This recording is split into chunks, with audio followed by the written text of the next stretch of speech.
My dear shine family members, good morning. सबसे पहले तो शाइन परिवार के सभी हमारे कस्टमर्स, हमारे एसोसिएट और भारत देश के हमारे सभी भारतीय नागरिकों को मैं Rashid Naseem, chairman shine group, पूरे शाइन परिवार की तरफ से विजयदशमी की हार्दिक शुभकामनाएं देता हूं और यही कामना करता हूं कि ऊपर वाला हमारी सारी समस्याओं को, सारी तकलीफ़ों को, सारी परेशानियों को, जो हमारे कस्टमर्स, हमारे एसोसिएट या कंपनी का मैनेजमेंट किसी भी तरीके से, कहीं पे भी, किसी तौर से भी गुस्से से या दुख से या किसी तरीके से ग्रसित है, ऊपर वाला उन सारी परेशानियों को दूर करे। दो तीन इंपॉर्टेंट मैसेजेस हैं जो मैं अपने शाइन परिवार के सभी एसोसिएट कस्टमर्स को देना चाहूँगा। आजकल इन ग्रुपों पर आप एक्टिविटीज़ कम आपको दिख रही होगी हमारी, वो एक्टिविटीज़ एक्चुअली सिर्फ ग्रुपों पे कम है, बाकी बाहर एक्टिविटीज़ पूरी तरह से चल रही है। चाहे हमारे साइट का विस्तार हो, उनका डेवलपमेंट हो, उसकी मार्केटिंग हो, हर जगह पर हर एक टीम पूरी मुस्तैदी के साथ अपना काम कर रही है और साइट के ऊपर की जाने वाली हर एक एक्टिविटी, हर एक चीज़ साइट से रिलेटेड जो हमारे ग्रुप हैं उनके ऊपर बाकायदा पोस्ट की जाती है। मेरे द्वारा इन ग्रुपों पर आप सभी लोगों को लीगल से संबंधित और इन्फॉर्मेशन की लाइबिलिटी कहाँ कहाँ उतारी जा सकती है उससे संबंधित आपको इन्फॉर्मेशन मिलेगी। बाकी बिजनेस प्लान, मार्केटिंग प्लान और बहुत सी चीज़ें, बहुत से प्रमोशन वो आपको अदर्स ग्रुप पे, सोशल मीडिया पर आपको मिलनी शुरू हो चुकी होंगी और आगे मिलती रहेंगी। इन ग्रुपों पर मैं ज़्यादा तक अपने कस्टमर्स और अपने एसोसिएट को लीगल एक्टिविटीज़ बारे में बताता रहूँगा।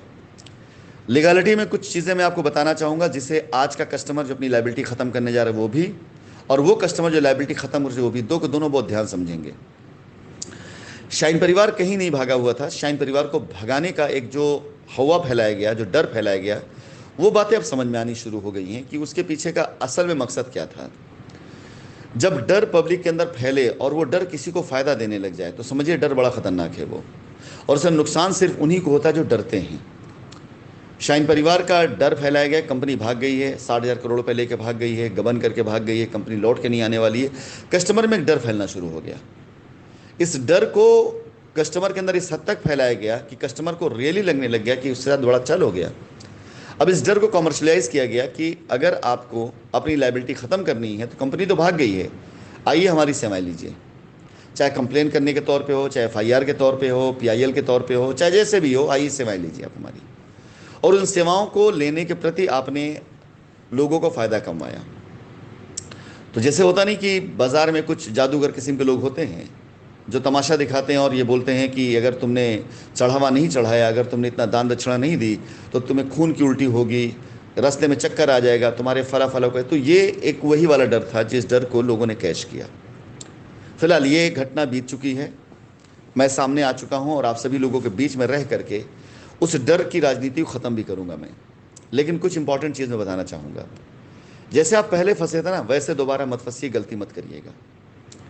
कंपनी की जो ख़ास साइटें हैं जिसके बारे में आपको बार बार जिक्र करता रहता हूँ, उसके अलावा यदि कहीं पर भी कोई भी आपको प्रलोभन दे करके किसी भी शहर में आपसे ये कहता है कि ये कंपनी की साइट पर आकर के आप पोजीशन ले लें, कब्ज़ा ले लें, रजिस्ट्री करा लें, हम करा देंगे, अगर आप इसमें गए तो आप ये समझिएगा कि आगे आपके साथ बहुत बड़े लीगल एक्शन हो सकते हैं। वजह मैं भी बताता हूँ आपको।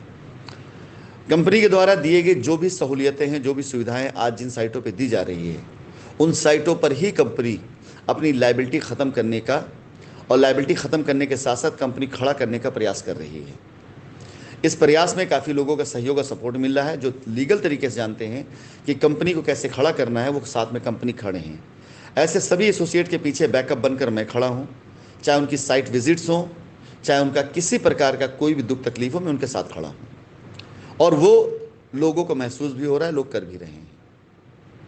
लेकिन यदि कोई भी व्यक्ति आपको इन सब से इतर आपकी लाइबिलिटी उतारने कोई रास्ता दे रहा है तो बिल्कुल कतई वहाँ मत जाइएगा, क्योंकि जिन जिन साइटों पर मैं काम शुरू करने जा रहा हूँ या कर चुका हूँ, उन साइटों पर कैशबैक का भी ऑप्शन आएगा, ध्यान रखिएगा। अगर कोई आपको कैशबैक के नाम पर साइट पर सहूलियत नहीं दे पा रहा है तो आप उस साइट पर इमीडिएट मान लीजिएगा वो साइट कंपनी की नहीं है और वहाँ पर सिर्फ दुकान खोला गया है डर की राजनीति के लिए।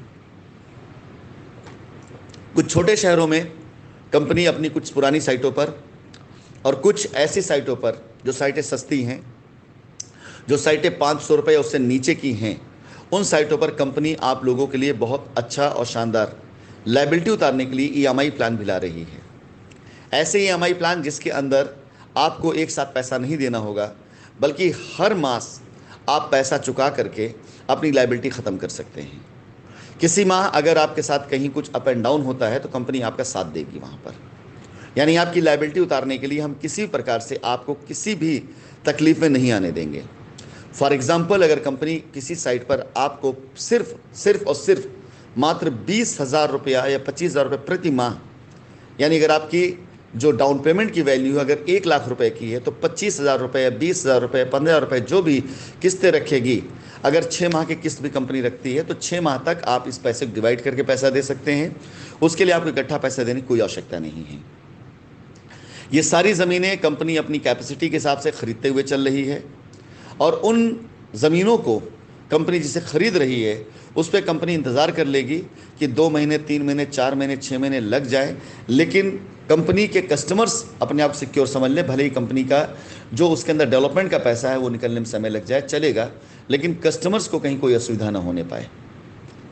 कल से ऐसे प्लान आपको मार्केट में दिखने शुरू हो जाएंगे, ऐसे प्लान आने शुरू हो जाएंगे। इसके अलावा आगे अगर मैं बात करूं कि जितने भी हमारे कस्टमर्स हैं, जितने भी हमारे एसोसिएट्स हैं, उनको मैं बताना चाहूँगा, पीछे कंपनी के साथ बेइंतहा ऐसे फ्रॉड किए गए जिसमें कस्टमर को ये तो लगा कि उसकी लायबिलिटी उतर गई, लेकिन उसकी लायबिलिटी उतरी नहीं, बल्कि कुछ दिनों के बाद लीगली उसकी लायबिलिटी कोर्ट के द्वारा वहाँ पर इंक्वायरी में आ जाएगी कि ये काम हुआ कैसे।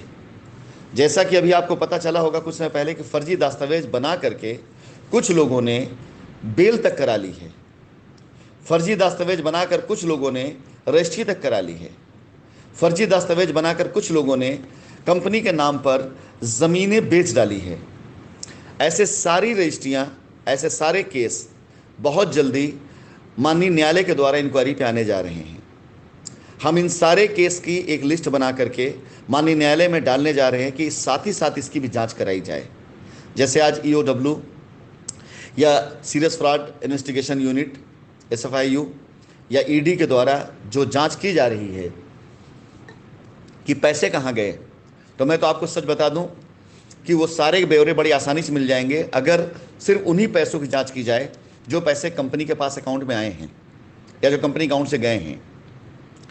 लेकिन जो पैसे कंपनी में आए ही नहीं, जो पैसे कंपनी से गए ही नहीं कहीं, उसकी जांच की जाएगी, समय लगेगा। लेकिन साथ ही साथ पैसे आए तो पैसे ज़मीन पर गए, और ज़मीन कहाँ गई, अगर इसकी जांच की जाएगी तो जितनी ज़मीनें उन लोगों को लिखवाई गई हैं जिन लोगों ने लायबिलिटी उतारने में कंपनी के प्रोसेस को इस्तेमाल किया है, तो वो सारी की सारी रजिस्ट्रियाँ, वो सारी ज़मीनें, वो सारे पैसे काउंट किए जाएंगे। लेकिन अगर वो ज़मीन हमारे रिकॉर्ड में नहीं आती है और वो ज़मीनें ऐसी हैं जिसमें कंपनी के एसोसिएट ने, कंपनी के प्रेसिडेंट ने या किसी बाहरी व्यक्ति ने लाभ उठा करके ज़मीन अपने नाम पे लिख ली है, तो आप ये समझिएगा कि SFIU, ED, EOW के रडार पर वो संपत्तियां भी आएंगी, और नहीं आएंगी तो हम डलवाएंगे।